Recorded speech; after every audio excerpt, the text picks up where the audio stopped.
देखो ये जो क्वेश्चंस है ना, ये किसके क्वेश्चन है? पीएच ऑफ स्ट्रॉन्ग एसिड और स्ट्रॉन्ग बेस सॉल्यूशंस। इसमें एक बात समझो, हम ना स्ट्रॉन्ग एसिड या स्ट्रॉन्ग बेस को पानी में डाल रहे हैं। पानी में डालने के बाद उसका सोल्यूशन बन जाएगा, उस सोल्यूशन की पीएच निकाल रहे हैं। तो होता क्या देखो,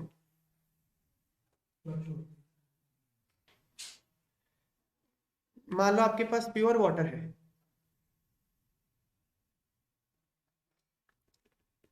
ये है प्योर वाटर। प्योर वाटर ये H2O। वाटर ना डिसोसिएट करता है, किस किस में डिसोसिएट करता है? H प्लस और OH माइनस में वो डिसोसिएट करता है। ये ना वाटर की प्रॉपर्टी होती है, इसको बोलते हैं ionic product of water, KW। Ionic product of,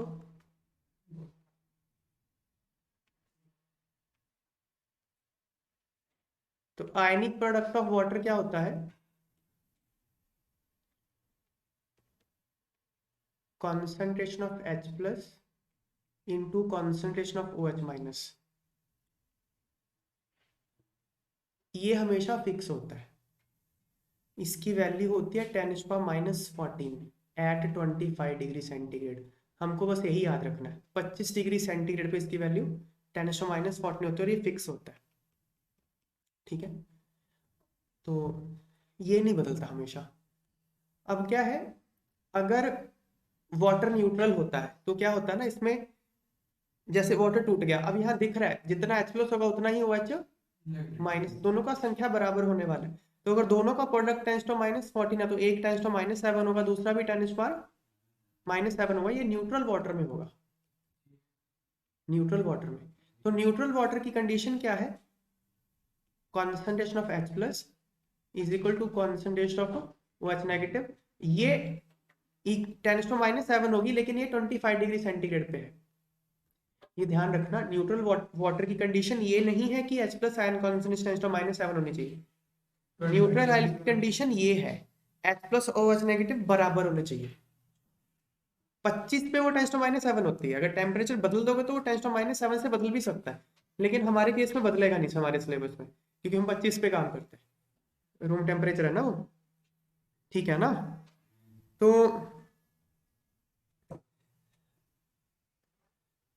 तो ionic product of water concentration of H plus into concentration of OH negative, ये हमेशा फिक्स होता है अगर आप टेम्परेचर चेंज ना करो तो। और ये हमारे सिलेबस में 10⁻14 ही रहने वाला है। अब क्या हो रहा है, मैं इसी पानी में मान लो मैंने कोई बाहर से एसिड या कोई बेस डाल दिया। मान लीजिए मैंने, क्वेश्चन देखते हैं, ये देखो, मान लीजिए मैंने 0.003 मोलर HCl डाल दिया। तो बाहर से मैंने HCl डाला, HCl तो एक स्ट्रॉन्ग एसिड है, तो HCl क्या करेगा? देखो, आपने HCl डाल दिया, HCl क्या करेगा? टूटेगा, H प्लस और Cl माइनस में टूटे। इसकी कॉन्सेंट्रेशन क्या है? 0.003 मोलर, इसकी भी 0.003 मोलर हो जाएगी। तो आपने बाहर से H प्लस डाल दिया 0.003 मोलर। अब क्या होगा, उस प्रोसेस को समझते हैं कि अब इसमें हो क्या रहा है। ठीक है, तो मैं पहले वाटर, अब आपने डाला किस में? आपने पानी में डाला ना इसको, HCl को वाटर में डाला आपने, है ना? तो इस वाटर पे क्या असर पड़ेगा देखते हैं। ये वाटर पहले ऐसे टूटा हुआ था, T इज इक्वल टू 0। ये 10⁻⁻7 था, ये 10⁻⁻7 था, मैंने अभी जस्ट डाला ही डाला है 0.003 मोलर HCl अभी डाला ही डाला है। तो जैसे ही जस्ट डाला मैंने, तो H प्लस की कॉन्सेंट्रेशन तो इतनी हो जाएगी ना जस्ट डालने के बाद। लीच एडिड प्रिंसिपल क्या कहता है? ये इक्विलिब्रियम फॉरवर्ड जाएगा बैकवर्ड जाएगा? बैकवर्ड जाएगा, क्योंकि आपने H प्लस की संख्या बढ़ा दी। सिस्टम बोलेगा H प्लस की संख्या कम करो, वो कम कैसे करेगा? पीछे खींच के इसको। तो T is equal to infinity पे क्या होगा, अगर ये रिएक्शन पीछे आ जाएगी तो ये 10⁻⁻7 प्लस 0.003 माइनस एक्स, ये x पीछे चला जाएगा। अगर ये x पीछे चला गया तो ये भी x पीछे जाएगा, तो ये कितना बचेगा? 10⁻⁻7 माइनस एक्स। फाइनल ये रहेगा, H प्लस का कॉन्सेंट्रेशन इतना, OH माइनस का इतना। अब आप देख सकते हो H प्लस और OH नेगेटिव का कॉन्सेंट्रेशन इक्वल नहीं है, इक्वल नहीं है। तो अब ये न्यूट्रल नहीं रहेगा वाटर, इसमें H+ की संख्या बढ़ चुकी है, अब ये एसिडिक हो जाएगा। अब क्या है ना, अप्रोक्सीमेशन क्या करनी होती है, जरा गौर करो यार, ये है 10⁻⁻⁷, ये है 0.003, 10⁻⁻⁷.003 के आगे कुछ नहीं है। अगर आप इनको सबको सम करोगे तो ये अप्रोक्सीमेटली 0.003 ही आएगा। आप x को निगलेक्ट कर सकते हो, 10⁻⁷ को निगलेक्ट, देखो x तो 10⁻⁷ से भी कम है कि नहीं, देखो OH माइनस कुछ तो बचेगा ना, मतलब 10⁻⁷ माइनस x से कुछ तो होगा, मतलब x तो 10⁻⁷ से भी कम है। तो जब आप 10⁻⁷ को निगलेक्ट कर रहे हो 0.003 के रिस्पेक्ट में, x को तो कर ही सकते हो। ये बात समझ में आ रही है? तो H+ आयन की कॉन्सेंट्रेशन कितनी होगी, 0.003, और OH नेगेटिव की कितनी होगी वो मैं निकाल सकता हूँ। मान लो इसको y मान लो, इसको y मान लो, तो अब ये तो हमेशा ट्रू रहेगा ना, H+ की कॉन्सेंट्रेशन इंटू OH माइनस की कॉन्सेंट्रेशन, ये तो 10⁻⁻14 हमेशा रहेगा। अब H+ की कॉन्सेंट्रेशन कितनी है, x नहीं पूछ रहा, y देख रहा है, y है कॉन्सेंट्रेशन ऑफ OH माइनस, तो H की कॉन्सेंट्रेशन है 0.003, OH माइनस की है y, ये 10⁻⁻14 हो जाएगा ना, तो मैं यहां से OH माइनस की कॉन्सेंट्रेशन निकाल सकता हूँ, क्या आएगा 10⁻⁻14 अपॉन 0.003। समझ में आ गई बात? कंक्लूजन ये है कि स्ट्रॉन्ग एसिड के केस में जो H+ आता है वो कहां से आता है, H+ एक तो पानी से आता है, एक जो आपने एसिड डाला वहां से आता है, लेकिन जो H+ पानी से आया आप उसको निगलेक्ट कर दीजिए, जो भी टोटल H+ आयन होगा वो सिर्फ स्ट्रॉन्ग एसिड से आएगा, ऐसा मानेंगे हम, जो पानी से आया उसको निगलेक्ट कर देंगे। समझ में आई बात? इसी तरह से अगर आप स्ट्रॉन्ग बेस डालते हो पानी में, तो जो OH माइनस आएगा वो मेनली स्ट्रॉन्ग बेस से आएगा। क्लियर होगी बात? अब क्वेश्चन करते हैं। हाँ, इसमें एक केस होता है, पता क्या, देखो यहाँ पे ये तो मैंने डाला 0.003, 0.003 को तो मैंने 10⁻⁷ के रिस्पेक्ट में निगलेक्ट कर दिया। तो देखो यहाँ पे एक पॉइंट नोट करने वाला ही है, मैं फिर से रिपीट कर रहा हूँ, जब आपने पानी में स्ट्रॉन्ग एसिड डाला तो जो H+ आयन की कॉन्सेंट्रेशन है वो सिर्फ स्ट्रॉन्ग एसिड से आती है, ये माना जाएगा। पानी से जो H+ आता है उसको हम निगलेक्ट कर देंगे, ठीक है। सेम अगर आपने पानी में स्ट्रॉन्ग बेस डाला तो जो OH नेगेटिव की कॉन्सेंट्रेशन टोटल सोल्यूशन में होगी वो हम मानेंगे स्ट्रॉन्ग बेस से आ रही है, पानी से जो OH आ रहा है उसको हम निगलेक्ट कर देंगे, ठीक है। और H+ और OH नेगेटिव का प्रोडक्ट तो 10⁻⁻14 ही रहता है। इसमें एक बात मैं ऐड कर रहा हूं, स्ट्रॉन्ग एसिड जब आपने डाला, लेकिन आप यह जैसे यहाँ पे 0.003 डाला था हमने, हम हमेशा निगलेक्ट नहीं कर सकते। मान लो मैं डालता 10⁻⁷, मान लो मैंने 10⁻⁷ मोलर HCl लिया, तो मैंने बाहर से H+ कितना डाला 10⁻⁷, तो अब मैं 10⁻⁷ ही बाहर से डाल रहा हूं, तो फिर मैं पानी के 10⁻⁷ को निगलेक्ट नहीं कर सकता। समझ में आई बात है? उस केस में निगलेक्ट नहीं कर सकते आप। तो वो कब निगलेक्ट करना है कब नहीं करना वो मैं बता रहा हूं। अब तो जो मैं क्वेश्चन करा रहा हूं उसमें निगलेक्ट करना है, आज मैं एक क्वेश्चन ऐसा कराऊंगा जिसमें निगलेक्ट नहीं करना होता, फिर हम इसको कंक्लूड करेंगे कि क्या करना है। तो पहले सिंपल क्वेश्चन करते हैं जिसमें निगलेक्ट करना है, ठीक है, देखते हैं। अच्छा, मैं रिजल्ट बता ही देता हूं। अगर 10⁻⁷ से ज्यादा आपने H+ डाला, बाहर से H+ आपने 10⁻⁷ से ज्यादा डाला, तब तो पानी वाला निगलेक्ट कर दो। अगर बाहर से H+ 10⁻⁷ से कम डाला तो फिर पानी वाला निगलेक्ट नहीं कर सकते आप। समझ में आई बात? मैं ये जैसे देखो 10⁻⁸, मान लो आपने बाहर से HCl डाला 10⁻⁷, या फिर बाहर से HCl डाला 10⁻8, तब जो पानी से H+ आएगा उसको निगलेक्ट नहीं करना, तब पानी वाला भी कंसिडर करना है। ये मैं नेक्स्ट स्टेप में बताऊंगा ये बात, अभी मैं पहले फर्स्ट स्टेप वाली बात बता रहा हूँ। ये वाली, ये जो 0.03 डाला था हमने और पानी वाला निगलेक्ट कर दिया था, पहले मैं इसके क्वेश्चन करा रहा हूं, ठीक है। देखते हैं, देखो सिंपल सा है बिल्कुल। आपको ये 4 सोल्यूशन दिए हैं, इसमें से सोल्यूशन ए और सोल्यूशन सी स्ट्रॉन्ग एसिड के सोल्यूशन है, सोल्यूशन बी और सोल्यूशन डी स्ट्रॉन्ग बेस के सोल्यूशन है। आपसे इन सोल्यूशंस की पीएच पूछी गई है, तो इनमें आपको प्रिंसिपल ये फॉलो करना है कि जो H+ या फिर OH नेगेटिव आएगा वो स्ट्रॉन्ग एसिड और स्ट्रॉन्ग बेस से आएगा, पानी से जो आएगा उसको निगलेक्ट कर देना है। तो देखते हैं, देखो फर्स्ट केस में H+ आयन की कॉन्सेंट्रेशन कितनी है, 3 × 10⁻⁻⁴, -3 जो स्ट्रॉन्ग एसिड्स है उसको ले लिया, पानी को कंसिडर ही नहीं किया, तो बस आ गया पीएच क्या, minus log of H plus, so minus log of this, इसका लॉग सॉल्व करना है, लॉग ए इंटू बी लॉग ए माइनस लॉग बी, ये आ गया ना, तो लॉग 3 होता है 0.48 और ये 3 आ गया, सॉल्व कर लोगे, सिंपल है। तो फर्स्ट क्वेश्चन सॉल्व हो गया। अब पहले थर्ड कर दूं मैं, HBr वाला, हाँ थर्ड देखते हैं पहले। हाँ थर्ड में क्या है, 0.002 मोलर HBr डाला है, HBr स्ट्रॉन्ग एसिड है, तो H प्लस की कॉन्सेंट्रेशन 2 × 10⁻³ मोलर, तो टोटल बस यही होगी, तो पीएच क्या होगा, minus log of H plus, तो माइनस लॉग ऑफ 2 × 10⁻³, तो ये log 2 प्लस लॉग ऑफ 10⁻³ और आगे तो इसके माइनस पहले था ही था, तो ये आ गया है ना, तो log 2 होता है 0.3, log 10⁻³ 3 आ जाएगा, तो 2.7, बिल्कुल सिंपल क्वेश्चन। पीएच बस आपको माइनस लॉग ही निकालने थे सबके। अब क्या दिया है, 0.005 मोलर NaOH। अब OH नेगेटिव आयन की कॉन्सेंट्रेशन है ये, देखो आप जब OH NaOH डालोगे तो OH माइनस कितना हो जाएगा, 5 × 10⁻³ मोलर। ओके, अब देखो क्या है, अब ना पीएच नहीं निकलेगा, POH निकलेगा।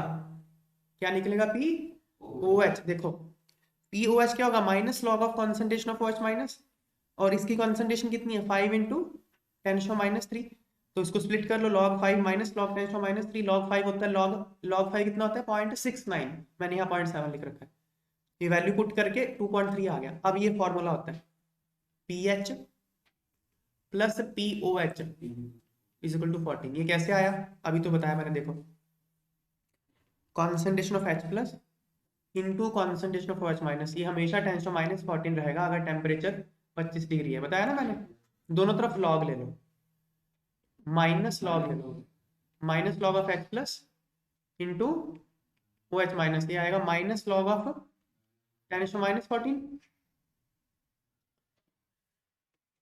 ये क्या आ जाएगा, अब ये minus log of H plus minus log of OH minus, यही आ जाएगा ना,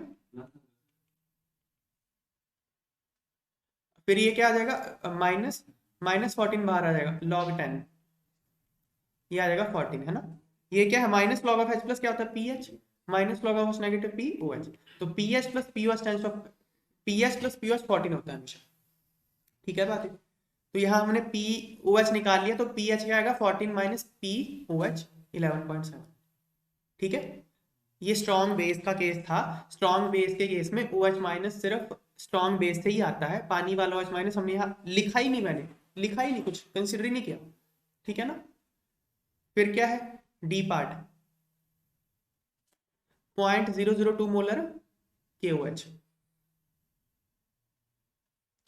तो OH माइनस की कॉन्सेंट्रेशन 2 × 10⁻³ आपको कहीं दिख रहा है मैंने वाटर से लिखी हो, OH माइनस देखो क्या है, 0.002 क्या दिया है, 0.002 मोलर KOH, ये सोल्यूशन दिया है ना, तो 0.002 मोलर KOH है, तो OH माइनस KOH से इतना तो आ जाएगा, मैंने पानी वाला लिखा ही नहीं इसमें, सोल्यूशन में लिखा ही नहीं, क्योंकि वो निगलेक्ट ही कर देना है, लिखता ही नहीं मैं इसमें, तो ठीक है ना।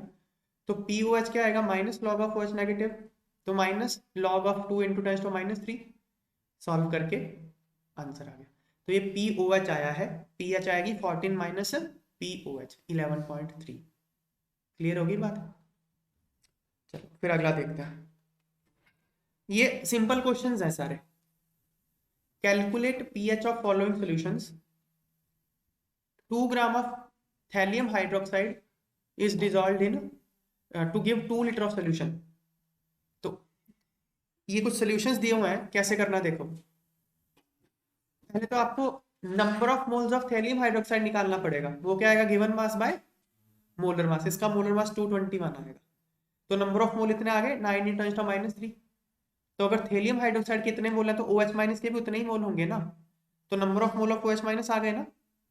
ध्यान रखना ये नंबर ऑफ मोल आए हैं, आपको कॉन्सेंट्रेशन निकालनी है, कॉन्सेंट्रेशन होता है number of mole divide by volume, volume 2 litre है, तो इसको 2 से डिवाइड कर दिया, OH की कॉन्सेंट्रेशन इतनी आ गई, तो POH क्या होगा, minus log of OH minus, तो माइनस लॉग ऑफ दिस। अब इसका लॉग सॉल्व करना है, ये कैसे सॉल्व करेंगे देखो,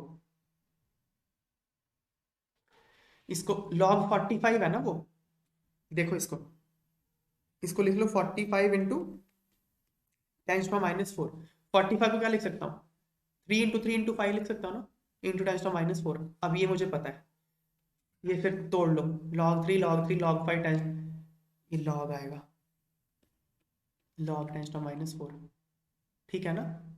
तो ये करके आ गया बस, सॉल्व करके, सबकी वैल्यू पता है हमको। ओके, log 3.48 होता है, log 5.69 होता है, 0.7 लिखा है मैंने सॉल्व करके। तो POH आ गया, इससे PH आ जाएगा। अगला देखते हैं, फिर क्या है, 0.3 gram of calcium hydroxide dissolve in water to give 500 ml of solution. तो क्या करेंगे, पहले तो इसके नंबर ऑफ मोल निकालोगे कैल्शियम हाइड्रोक्साइड के।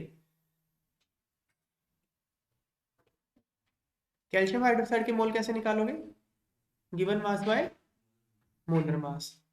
फिर कैल्शियम हाइड्रोक्साइड जितने मोल आ जाएंगे OH माइनस उससे डबल होगा, क्योंकि 2 है ना यहाँ पे। फिर आगे कॉन्सेंट्रेशन निकाल लेंगे, है ना। देखते हैं, देखो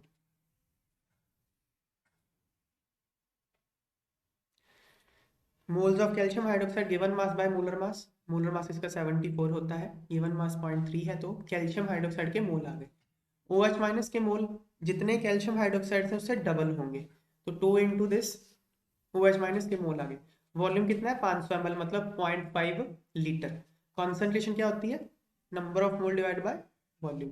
तो number of mole OH minus के पता है, मुझे वॉल्यूम पता है, कॉन्सेंट्रेशन आ गई OH माइनस की, तो POH क्या होगा, minus log of concentration of OH minus. OH minus की कॉन्सेंट्रेशन पता है मुझे, 16 को 4 बार 2 लिख लिया, है ना। तो log 2 माइनस ये log आएगा, log ऑफ 10⁻⁻3। सबकी वैल्यू पता है, log 2 की वैल्यू 0.3 होती है, तो वैल्यू पुट करके 1.8 आ जाएगा। 1.8 तो POH आया है, तो PH क्या होगी, 14 माइनस 1.8 12.2। अगला देखो,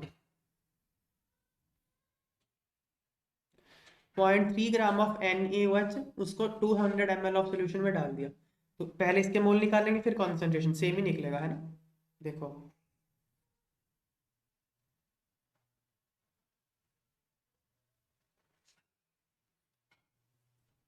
ये रहा, पहले तो number of mole of NaOH निकालोगे given mass by molar mass NaOH का 40 होता है, तो नंबर ऑफ मोल NaOH आ गए, जितने मोल NaOH के उतने ही मोल OH माइनस के, तो OH माइनस के मोल आ गए। फिर वॉल्यूम है 200 ml, मतलब 0.2 लीटर, तो concentration of OH minus number of mole divide by volume. तो नंबर ऑफ मोल इतना था, वॉल्यूम इतना था, इतनी आ गई इसकी कॉन्सेंट्रेशन। तो POH क्या आएगा, minus log of concentration of OH minus, इसका लॉग 75 को स्प्लिट कर लिया, 5 × 5 × 3/2, तो ये फिर लॉग आ जाएगा, यह लॉग आएगा, आ जाएगा ना, log A B C/2, ये सारा स्प्लिट करके आ जाएगा। ओके, सबकी वैल्यू पता है, 0.7 0.7 0.48 0.3, ये आ गई। POH आ गई, तो PH भी आ जाएगी। फिर अगला क्या है,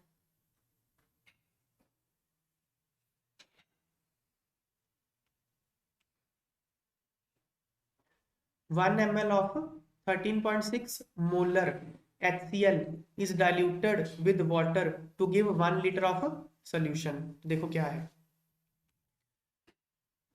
आपको एक सोल्यूशन दिया है, उस सोल्यूशन का वॉल्यूम कितना है, 1 ml, उसकी कॉन्सेंट्रेशन कितनी है, HCl की कॉन्सेंट्रेशन कितनी है उसमें, 13.6 मोलर। अब इसमें क्या किया उसने, पानी डाल दिया, और पानी डाल के इसका वॉल्यूम कितना कर दिया, 1 लीटर। अब इस सोल्यूशन 1 लीटर वाले सोल्यूशन की पीएच पूछी है, समझ में आई बात। तो जब भी आप ऐसे पानी डालो तो डाइल्यूशन फार्मूला लगता है, जब भी पानी डालो तो डाइल्यूशन फार्मूला पता क्या होता है, M1V1 is equal to M2V2, इसको डाइल्यूशन फार्मूला बोलते हैं। कैसे आया, देखो, number of mole of HCl divide by volume of HCl, यही तो होता है। M मतलब मोलैरिटी, मोलैरिटी कॉन्सेंट्रेशन यही हो गया ना। तो मोलैरिटी, इस सोल्यूशन की मोलैरिटी को हम M1 बोल देते हैं, तो वो क्या होगी, number of mole of HCl divide by volume of HCl 1 1, यही होगा ना। अच्छा, इस सोल्यूशन में क्या होगा, number of mole of HCl क्या होगा, मोलैरिटी ऑफ HCl, सॉरी सुनो, तो number of mole of HCl का फॉर्मूला क्या हो जाता है, मोलैरिटी इनटू वॉल्यूम। अब इन दोनों सोल्यूशन में number of mole of HCl तो सेम ही है ना, आपने पानी डाला, तो पानी डालने से वॉल्यूम बदलेगा और मोलैरिटी बदलेगी, HCl के मोल थोड़ी ना बदल जाएंगे। समझ में आई बात? तो जितने मोल HCl के इसमें उतने ही इसमें, मतलब मोलैरिटी इनटू वॉल्यूम फिक्स रहता है। तो m1v1 is equal to m2v2, ये डाइल्यूशन फॉर्मूला होता है। तो अब पहले तो हमको सेकंड सोल्यूशन की मोलैरिटी निकालनी है, तो वो निकलेगी m1 कितनी है 13.6, तो 13.6 m1 है। v1 कितना है 1 ml, v2 कितना है 1 लीटर मतलब 1000 ml, m2 पता करना है, तो m2 आ जाएगा, m2 कितना आएगा 13.6 इंटू 10⁻³ मोलर। तो फाइनल सोल्यूशन में HCl की कॉन्सेंट्रेशन इतनी है, ठीक है ना। अब उससे H+ की कॉन्सेंट्रेशन आ जाएगी, आ गया ना ये m1 m2 v2 m1 v1 m2 into आ गया, ठीक है m2 आ गया। तो H+ की कॉन्सेंट्रेशन इतनी ही है, pH क्या आएगा माइनस लॉग ऑफ दिस, तो ये आ गया इसका लॉग सॉल्व करके। ये लॉग कैसे सॉल्व करना है बताया गया, लॉग ऑफ 1.36 इंटू 10⁻³ को अप्रोक्सीमेटली लॉग ऑफ 1.4 लिख लो, तो log 1.4 को लिख लो, फिर 2 इंटू 7 इंटू ऐसे 10⁻³, फिर ये स्प्लिट कर लो 2 7, सबकी वैल्यू पता है, log 2 की पता है, log 7 की पता है, आ जाएगा। ठीक है, अगला question, if 0.561 gram of KOH is dissolved in water to give 200 ml of solution at 298 Kelvin। KOH एक स्ट्रॉन्ग बेस होता है, इसके गिवन मास आपको पता है और वॉल्यूम पता है, ठीक है ना।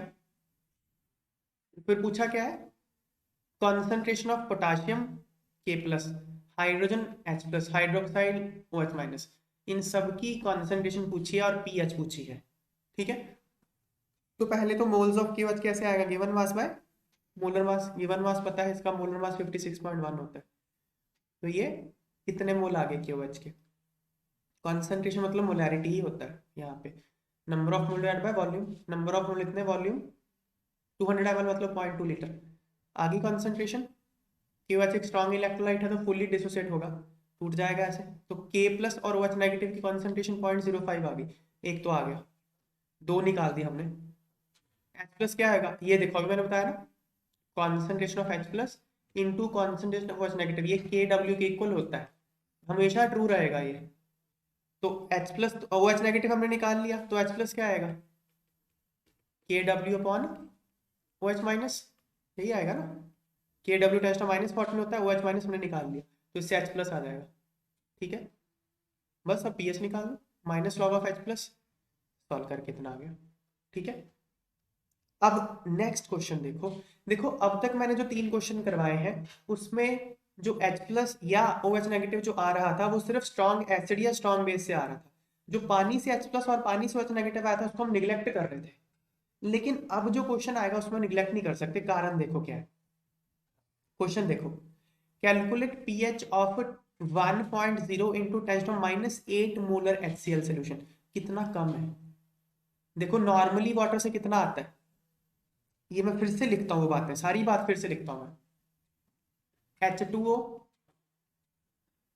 H+ और OH- में डिसोसिएट करता है, मान लो ये प्योर वाटर है, प्योर वाटर में ये भी 10⁻7 रहेगा और ये भी 10⁻7 रहेगा। अब आपने क्या किया, बाहर से 10⁻8 मोलर HCl डाल दिया, तो जब आपने डाला, जस्ट डाला, तो H+ की कॉन्सेंट्रेशन कितनी होगी प्लस 10⁻8, इसकी तो उतनी ही रहेगी, OH- उतना ही है, जस्ट डाला ही आपने। अब रिएक्शन जाएगी बैकवर्ड, क्योंकि आपने H+ की कॉन्सेंट्रेशन बढ़ा दी, सिस्टम बोलेगा कम करो, रिएक्शन बैक जाएगा, तो क्या होगा 10⁻7 प्लस 10⁻8 माइनस एक्स, और ये 10⁻7 माइनस एक्स, ऐसे ही हो जाएगा ना। अब देखो, अब आप यहाँ 10⁻8 है, यहाँ 10⁻7 है, आप इस 10⁻7 को इस 10⁻8 के रिस्पेक्ट में निगलेक्ट नहीं कर सकते, ये बात समझ में आई। अगर आप बाहर बहुत ज्यादा H+ डालते तब तो इसको निगलेक्ट कर सकते थे, लेकिन अब आपने डाला ही इतना कम है, अब निगलेक्ट नहीं कर सकते। तो ये मैं बता रहा हूँ कब कब आप निगलेक्ट नहीं कर सकते, जब आप बाहर से 10⁻7 डालो, बाहर से 10⁻8 डालो, बाहर से 10⁻9 डालो, या इससे कम और कम, तब आप नहीं कर सकते। अगर 10⁻7 से ज्यादा डाला आपने बाहर से, जैसे 10⁻6, या 10⁻⁵। इन सब केसेस में पानी वाला आप निग्लेक्ट कर सकते हो। समझ में आई बात? कब कब निग्लेक्ट करना है? 10⁻⁶, 10⁻⁵, 10⁻⁴। जब आपने इससे या इससे ज्यादा डाला, अगर आपने 10⁻⁷ या उससे कम डाला तो आप पानी वाला H+ निग्लेक्ट नहीं कर सकते। अब इसमें उसने 10⁻⁸ डाला है तो आप पानी वाला निग्लेक्ट नहीं करोगे, आपको पूरा सॉल्व करना पड़ेगा, क्वाड्रेटिक इक्वेशन बनेगी। कैसे करना है वो मैंने करके दिखाया हुआ है। समझ में आई बात? देखो अब देखो यहाँ पे वाटर है जो, अब यहाँ वाटर की वजह से x लिखा है, ये ना जो मैंने यहाँ पे x लिखा और ये क्वेश्चन में x लिखा है, दोनों डिफरेंट है। ये तो मैंने पहले से लिख रखा है, ये x को इसके साथ मत कंफ्यूज कर देना, ठीक है ना? एक्चुअली ये टोटल x हो चुका है, ये वाला सिंबल x को मत कंफ्यूज करना, दोबारा बता रहा हूँ बाद में, ठीक है? चलो अब पानी टूटेगा H+ और H- में, तो पानी की वजह से H+ मान लो x आया है और पानी की वजह से H- x आया है। बाहर से आपने HCl डाला, HCl की वजह से H+ 10⁻⁸, Cl - भी 10⁻⁸। अब in 1.0 into 10⁻⁴ molar HCl, H+ ions are contributed by water as well as by HCl। Total solution में जो H+ आएंगे वो पानी और HCl दोनों से आएंगे। HCl तो एक स्ट्रॉन्ग एसिड है तो वो फुल्ली डिसोसिएट करेगा H+ और Cl- में, इसलिए H+ ड्यू टू HCl वो कितना है? इतना ही है, ठीक है ना? वाटर एक वीक एसिड है, मान लीजिए वाटर की H+ की कॉन्सेंट्रेशन x है, मान लीजिए। अब इसको 10⁻⁷ नहीं लिख देना आपने, क्योंकि 10⁻⁷ तो न्यूट्रल वाटर में होता है, यहाँ तो x बदल जाएगा, 10⁻⁷ नहीं रहेगा, ठीक है ना? तो टोटल H+ कितना हो गया? x + 10⁻⁸, ठीक है? OH- तो सिर्फ पानी से ही आए हैं, तो OH- तो x ही रहेगा, ये स्मॉल x होना चाहिए था, प्रिंटिंग हुआ है, मिस्टेक है, ठीक है, स्मॉल x। तो OH- इतना ही है। अब क्या है, 25 डिग्री सेंटीग्रेड पे H+ इंटू H- 10⁻⁴, ये तो हमेशा ट्रू रहता है। अब H+ टोटल कितना है? x + 10⁻⁸, OH- कितना है? x। so इन दोनों का प्रोडक्ट तो 10⁻⁴ ही रहेगा ना, क्वाड्रेटिक इक्वेशन बन जाएगी। ये इसको सॉल्व करना है, कैसे सॉल्व करेंगे? ax² plus bx plus c is equal to 0। अगर ये क्वाड्रेटिक इक्वेशन है तो x क्या होता है? -b प्लस प्लस माइनस में से प्लस ही लेंगे, माइनस तो लेंगे नहीं, x नेगेटिव तो है नहीं क्योंकि, तो प्लस √b² - 4ac/2a। ये सॉल्व ये करके आ गया, ठीक है? अब इसको सॉल्व करते हैं अगर हम, तो x आ जाएगा, दो वैल्यू आएंगे x की, नेगेटिव वाली आप निगलेक्ट कर दोगे, x इतना आएगा, तो मतलब H+ टोटल कितना आएगा जोड़ के? अब देखो x मतलब वाटर से इतना आ रहा था 9.5 × 10⁻⁸, बाहर से आपने 10⁻⁸ डाला, पानी ने इतना दिया, आप कैसे निगलेक्ट कर सकते हो? पानी से 10 गुना दे रहा है, ठीक है ना? तो टोटल कितना हो गया? इतना आ गया। तो फिर pH क्या आएगा इसका? -log, सॉल्व करके 6.98 आंसर। ओके, ये ना आप याद ही रखो, मैं आपको दो चीजें बता रहा हूं। अगर कॉन्सेंट्रेशन ऑफ HCl 10⁻⁶ हो तो pH पता कितनी होती है? 6, क्योंकि पानी से जो आएगा वो निगलेक्ट ही कर देना आपने। अगर 10⁻⁷ हो तो पानी वाला निगलेक्ट नहीं करना, तो पता कितना होगा? 6.79। अगर 10⁻⁸ हो ना HCl की कॉन्सेंट्रेशन, तो 6.97 होता है। 97 वहाँ 98 किया, 97 भी याद रख सकते हो। और अगर 10⁻⁹ हो ना तो 7 ही होता है बस, और कम करोगे ना तो pH 7 ही हो जाता है, 10⁻⁷ ही होता है pH। तो ये ऐसे करना।